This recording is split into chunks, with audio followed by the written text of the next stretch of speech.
नमस्कार, आप देख रहे हैं अनकोट और मैं हूं आपके साथ अंजलि यादव। मिडिल ईस्ट एक बार फिर बारूद के ढेर पर खड़ा है और इस बार मामला सिर्फ तनाव का नहीं बल्कि सीधी टक्कर का है। एक तरफ अमेरिका के राष्ट्रपति डोनाल्ड ट्रंप और दूसरी तरफ ईरान के सुप्रीम लीडर मोस्तफा खेमनेई। दोनों के बीच बयानबाजी अब उस लेवल पर पहुंच चुकी है जहां हर शब्द एक संभावित युद्ध की आहट दे रहा है। ट्रंप ने साफ कहा, रहम की उम्मीद मत रखना, अगर परमाणु समझौता नहीं हुआ तो सर्वनाश कर दूंगा। ये कोई सामान्य बयान नहीं था, इसमें कूटनीति कम और सीधी चेतावनी ज्यादा थी।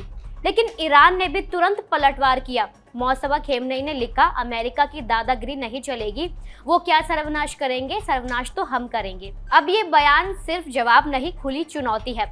खामेनेई ने अपने पत्र में साफ कहा कि अगर अमेरिका ने दबाव बनाया तो उसके युद्धपोत यानी पर्शियन गोल्फ को डुबा दिए जाएंगे। यही से मामला और गंभीर होता चला जाता है, क्योंकि ये सिर्फ दो देशों की लड़ाई नहीं बल्कि उस जगह की बात है जहां से दुनिया के सबसे अहम तेल सप्लाई गुजरती है, स्ट्रेट ऑफ हॉर्मुज। अगर यहाँ कुछ भी होता है तो सीधा असर ग्लोबल मार्केट पर पड़ेगा। ईरान ने साफ कर दिया, हॉर्मुज स्ट्रेट पर उसका नियंत्रण था और है और रहेगा। अगर अमेरिका ने नाकाबंदी नहीं हटाई तो नतीजे बेहद खतरनाक होंगे। साथ ही ईरान ने यह भी दोहराया, वो अपना परमाणु कार्यक्रम नहीं छोड़ेगा, चाहे दबाव कितना भी हो। वो अपने न्यूक्लियर और मिसाइल ताकत को हर हालत में बचाएगा। यानी अब ये सिर्फ बयानबाजी नहीं रही, ये ताकत दिखाने की सीधी लड़ाई बन चुकी है। लेकिन इसी बीच एक बड़ा ट्विस्ट आया। ट्रंप ने अचानक घोषणा कर दी थी कि ईरान के साथ चल रही लड़ाई अब खत्म हो चुकी है। 28 फरवरी 2026 से शुरू हुए इस टकराव को उन्होंने समाप्त घोषित कर दिया था। अब सवाल यह है, अगर युद्ध खत्म हो चुका था तो फिर इतनी आक्रामक भाषा क्यों? असल में इसके पीछे एक अहम कारण है। अमेरिका में एक कानून है, वार पावर रिजोल्यूशन। इसके तहत राष्ट्रपति 60 दिनों तक बिना संसद की मंजूरी के सैन्य कार्रवाई कर सकते हैं। इसके बाद उन्हें कांग्रेस की अनुमति लेनी होती है और ठीक इसी समय सीमा से पहले ट्रंप ने युद्ध खत्म करने का ऐलान कर दिया।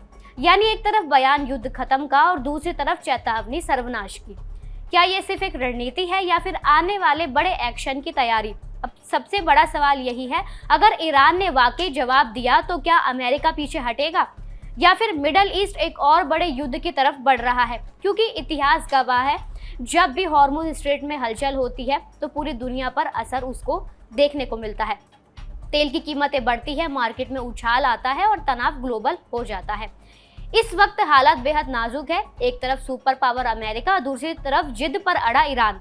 दोनों ही पीछे हटने के मूड में नहीं दिख रहे और यही बात सबसे ज्यादा खतरनाक है, क्योंकि जब ताकत और अहंकार आमने सामने आते हैं तो नुकसान सिर्फ देशों का नहीं पूरी दुनिया का होता है। तो क्या ये सिर्फ जुबानी जंग है या फिर वर्ल्ड वार का ट्रेलर? फिलहाल दुनिया की नजरें मिडिल ईस्ट पर टिकी है, जहां हर बयान एक नई हलचल पैदा कर रहा है।